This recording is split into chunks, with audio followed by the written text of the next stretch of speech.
আজকে চলে এসেছি তোমাদের জন্য ক্লাস 10-এর 26.4 নম্বরের চ্যাপ্টারের অঙ্ক সংখ্যাগুরু মান নির্ণয়ের অঙ্ক নিয়ে।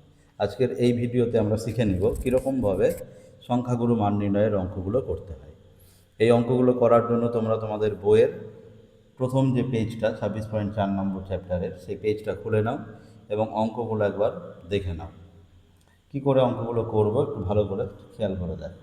দেখো, এই চ্যাপ্টারের অঙ্কগুলোকে আমরা মোট 4টা লেভেলে ডিভাইড করা হয়েছে, যে কি করে এই অঙ্কগুলো করতে হয় তার 4টে পদ্ধতি নিয়ে এখানে আলোচনা করব। প্রথম যে কোশ্চেনগুলো আছে এই কোশ্চেনগুলোতে কিছু তথ্য দেওয়া থাকবে, সেই তথ্য থেকে আমাদেরকে সংখ্যাগুলো মানটা চিনে নিতে হবে।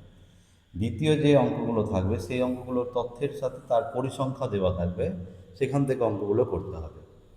আর তারপরের যে লেভেলের অঙ্ক, এই লেভেলের অঙ্কগুলোতে আমরা কি দেখব, যে কিভাবে অঙ্কগুলোর যে তথ্যগুলো সেই শ্রেণী আকারে দেওয়া আছে, শ্রেণী সীমানা আকারে, অর্থাৎ কন্টিনিউয়াস থাকবে। আর তারপরের যে শ্রেণীর অঙ্কগুলো করবো সেখানে কন্টিনিউয়াস থাকবে না, তাকে কন্টিনিউয়াস বানিয়ে নিয়ে অঙ্ক করতে হবে। তাহলে প্রথম আজকে লেভেল 1-এর যে তথ্য থাকবে, সেই তথ্যের কি করে করতে হয় অঙ্কগুলো সেগুলো একটু দেখে নাও। প্রথম যে অঙ্কটা, সেখানে একটা তথ্য দেওয়া আছে যে 16 জন বন্ধুর প্রতিদিনের খরচ দেওয়া আছে, সেই খরচটা এখানে তালিকা আকারে দেওয়া আছে। দেখে নাও, প্রথম 15, 16, 17, 18, 17, 19 এরকমভাবে প্রত্যেক বন্ধুর কত টাকা করে খরচ করে সেটা হচ্ছে এখানে দেওয়া আছে। আমাদের এখানে এই তথ্যের মধ্যে দেখতে হবে যে কোন সংখ্যাটা সব থেকে বেশি বার আছে। ভালো করে যদি খেয়াল করে দেখো যে এখানে 15 আছে একবার, দুবার, তিনবার, চারবার। 15 আছে কবার? চারবার। আবার 17 আছে কবার? চারবার। তাহলে 15 আর 17, অর্থাৎ 15 এর পরিসংখ্যা হচ্ছে 4, 17 এর পরিসংখ্যা হচ্ছে 4, অর্থাৎ 15 এবং 17 এই তথ্যের মধ্যে সব থেকে বেশি বার আছে। অন্যান্য যে সংখ্যাগুলো আছে দেখো, 16 আছে একবার, দুবার, তিনবার। তারপরে দেখো 19 আছে কবার? একবার। 18 আছে কবার? দুবার। 10 আছে একবার, 11 আছে একবার। তাহলে এখান থেকে ঠিকই বুঝতে পারছো যে 15 আর 17 কী আছে, সব থেকে বেশি বার আছে। আর যে সংখ্যাটা সব থেকে বেশি বার থাকে তাকেই বলা হয় হচ্ছে সংখ্যাগুরু মান। এই যে সংখ্যাটি সবচেয়ে বেশি বার থাকে সেটি হলো সংখ্যাগুরু মান। তাহলে এই তথ্যের মধ্যে 15 এবং 17 এরা দুজন সব থেকে বেশি বার আছে। তাহলে এই তথ্যের সংখ্যাগুরু মান হচ্ছে কত হবে? সংখ্যাগুরু মান হবে হচ্ছে 15 আর 17 দুটোই। যেহেতু এই অঙ্কের ক্ষেত্রে এই সংখ্যাগুলোর একক দেওয়া আছে, তাই আমরা এখানে শুধু 15 লিখব না, 15 টাকা লিখব। 15 টাকা। আর হচ্ছে আর একটা সংখ্যাগুরু মান হচ্ছে 17 টাকা। যেহেতু এই তথ্যের সংখ্যাগুরু মান হচ্ছে দুটো বের হলো, তাই এই ধরনের তথ্যকে বলা হয় দ্বিভুষ্টক বা বাইমোডাল। ঠিক আছে, এই যে বাই মোডাল, অর্থাৎ এই শ্রেণীর এই যে তথ্য, এই তথ্যের হচ্ছে দুটো মোড বেরিয়েছে। সংখ্যাগুরু মানকে কি বলা হয় ইংরেজিতে? মোড।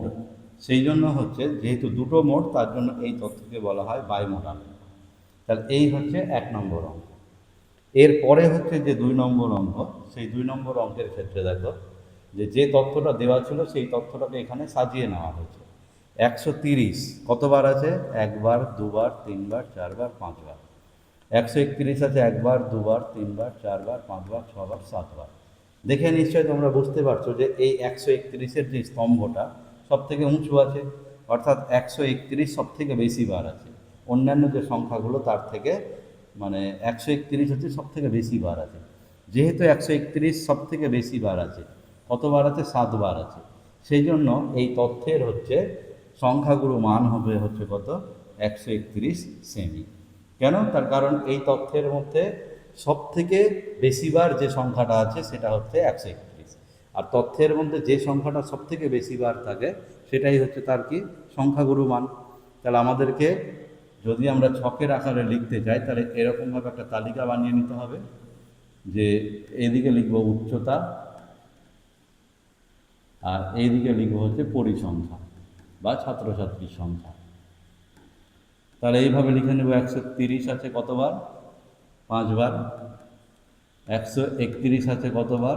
7 বার। 132 আছে কতবার? 5 বার। 133 আছে কতবার? 4 বার। 134 আছে কতবার দেখে নাও? 2 বার। তারপর 135 আছে কতবার? 4 বার। তাহলে এখান থেকে দেখে বুঝতে পারছো যে 131-এর পরিসংখ্যা 7, এটাই হচ্ছে সর্বোচ্চ সংখ্যা। আর যার পরিসংখ্যা সব থেকে বেশি হবে সেটাই হচ্ছে আমাদের সংখ্যাগুরু মান, অর্থাৎ হাইস্ট ফ্রিকোয়েন্সি যার থাকবে সেটাই হচ্ছে আমাদের সংখ্যাগুরু মান। তাহলে এই তথ্যটাকে আমরা এই ছকের আকারে এরকমভাবে লিখে নিয়েও আমরা কি করতে পারি? এর সংখ্যাগুরু মানটা বলতে পারি। তাহলে এই অঙ্কটা যদি 1 মার্কে থাকে তাহলে আমরা এরকমভাবে দেখেই বলে দেব, আর যদি এই অঙ্কটা 2 মার্কে থাকে তাহলে আমরা এইরকম একটা টেবিল তৈরি করে তারপরে বলবো যে এর সংখ্যাগুরু মান 131 সেন্টিমিটার। এর পরবর্তী যে অঙ্কটা আছে সেই অঙ্কটার দিকে তাকাও। 3 নম্বরে যে অঙ্কটা দেওয়া আছে সেটা হচ্ছে যে একটা তথ্য দেওয়া আছে, এই তথ্যের আমাকে সংখ্যাগুরু মান বের করতে হবে। তার এই তথ্যের মধ্যে আমরা দেখতে পাচ্ছি যে সব থেকে ছোট সংখ্যাটা হচ্ছে কত? 2। তাহলে আমরা এরকম তালিকা তৈরি করে নিব, একটা হচ্ছে চলরাশি আর একটা হচ্ছে তার পরিসংখ্যা, মানে এটা হচ্ছে চল আর এটা হচ্ছে তার পরিসংখ্যা।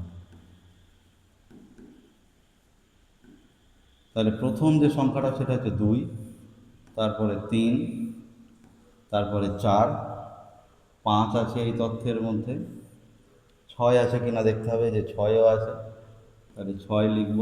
তথ্যের মধ্যে 7 আছে, 8 আছে কি? 8 আছে। আর সব থেকে বড় সংখ্যা কত? 9 আছে কি? যদি থাকে তো আমরা পরে লিখে নেব। তার আগে দেখি যে 2 কতবার আছে। আমি এই তথ্যের মধ্যে দেখতে পাচ্ছি 2, এই যে এখানে একবার আছে, আর কোথাও আছে কি 2? আর নাই। 3 কতবার আছে? 3 আছে একবার, এখানে একবার, 2 বার, 3 বার, 4 বার। 3 আছে কতবার? 4 বার। 2 একবারই দেখতে পেয়েছি। এরপরে 4 কতবার আছে? এখানে একবার, 2 বার, 3 বার, 4 বার, 5 বার, 6 বার, 7 বার, 8 বার, 9 বার, 10 বার, 11 বার, 12 বার। 4 আছে হচ্ছে কতবার? 12 বার। 5 কতবার আছে? এখানে একবার, 2 বার, 3 বার, 4, 5, 6 বার, 7 বার, 8 বার, 9 বার। 5 আছে হচ্ছে কয়বার? 9 বার।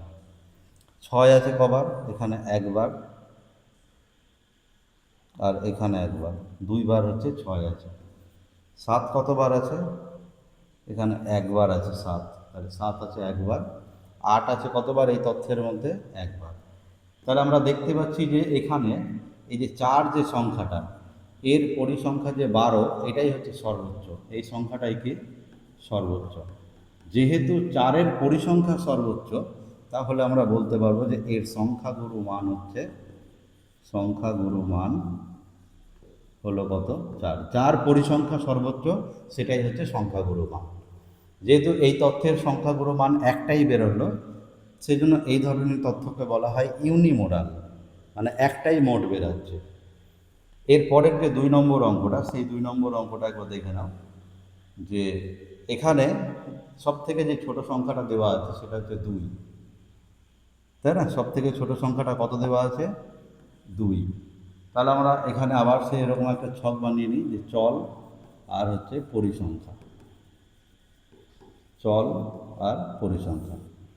তাহলে সব থেকে ছোট সংখ্যা 2। তারপরে দেখতে পাচ্ছি 3 আছে একটা, 3-এর পরে আছে হচ্ছে 4 তো নেই, 5, 6 কিছুই নেই, একদম ডাইরেক্ট 8 আছে। 8-এর পরে 9 তো নেই, 10 আছে ডাইরেক্ট। তারপর 11 আছে, 12 নেই, 13, 13 নেই, 14 নেই, 15,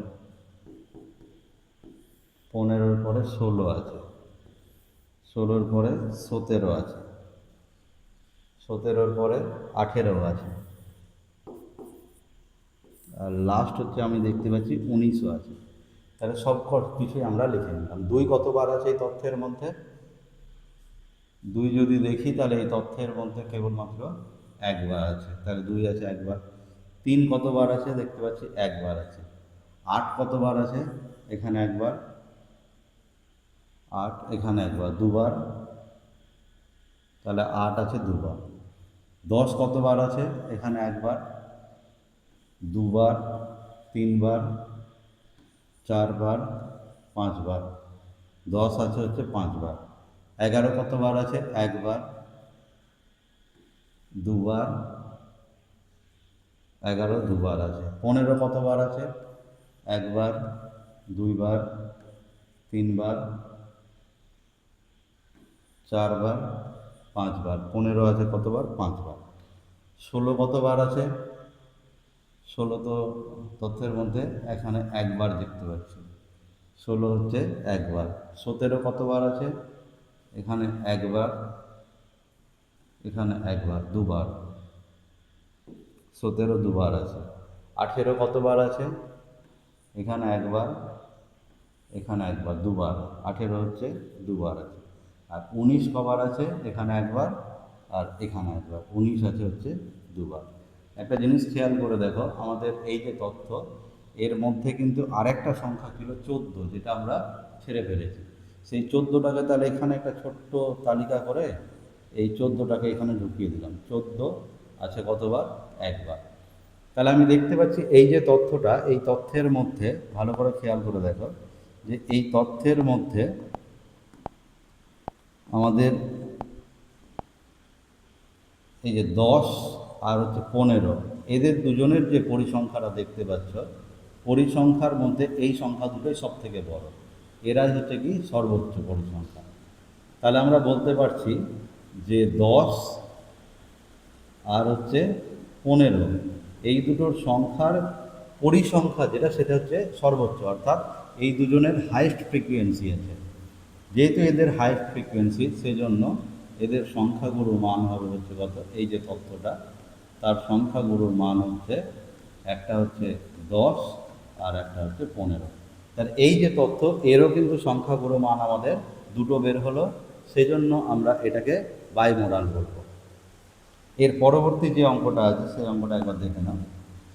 এই যে তথ্য দেওয়া আছে একটা, এই তথ্যের মধ্যে চলরাশি দেওয়া আছে 2, 3, 4, 5, 6, 7, 8 আর 9। চলরাশি এগুলো দেওয়া আছে, আর এই প্রত্যেকটা চলের পরিসংখ্যা নিচে দেওয়া আছে। এগুলো হচ্ছে তাদের পরিসংখ্যা। আমি দেখতে পাচ্ছি যে এই যে চলরাশি যেটা দেওয়া আছে, সেই চলরাশির 4 আর 6, এই দুজনের যে পরিসংখ্যা 5, এই 5 সংখ্যা দুটো হচ্ছে কি সর্বোচ্চ। তাহলে কোন সাইজের জুতো, মানে এগুলো অ্যাকচুয়ালি জুতোর, মানে জুতোর সাইজ, উপরে যে চলরাশিগুলো দেওয়া আছে সেটা হচ্ছে জুতোর সাইজ, আর সেই জুতোর মানে ওই সাইজের জুতো কত পেয়ার করে বিক্রি হয়েছে সেই সংখ্যাটা দেওয়া আছে তার পরিসংখ্যা। তাহলে আমি দেখতে পাচ্ছি যে 4 সাইজের জুতো বিক্রি হয়েছে 5টা, আর 6 সাইজের জুতো বিক্রি হয়েছে 5টা। তাহলে এই যে পরিসংখ্যা, মানে জুতো বিক্রির যে সংখ্যাটা, সেটা এই 5ই হচ্ছে সর্বোচ্চ। যেহেতু 4 সাইজের পরিসংখ্যা 5, এটাই সর্বোচ্চ, 6 সাইজের পরিসংখ্যা 5, এটাই হচ্ছে সর্বোচ্চ। তাহলে এই যে তথ্য, এই তথ্যের আমাদের সংখ্যাগুরু মান হচ্ছে কত? 4 এবং 6। এটাও হয়ে গেল কি আমাদের বাইমোডাল। তাহলে এর সংখ্যাগুরু মান হচ্ছে কত? সংখ্যা গুরু মান হচ্ছে কত? 4, 6। তাহলে এই হচ্ছে আমাদের আজকের এই কটা অঙ্ক। এর পরবর্তীতে যে অঙ্কগুলো আছে সেই অঙ্কগুলো আমরা পরের ভিডিওতে নিয়ে আসবো। তোমরা এই অঙ্ক কটা কমপ্লিট করো। এর পরবর্তীতে আমরা পরের যে শ্রেণী দিয়ে যে অঙ্কগুলো আছে সেই অঙ্কগুলো সমাধান করব। আজকের মতো এখানেই শেষ করছি। তোমরা সকলে ভালো থেকো এবং সুস্থ থেকো।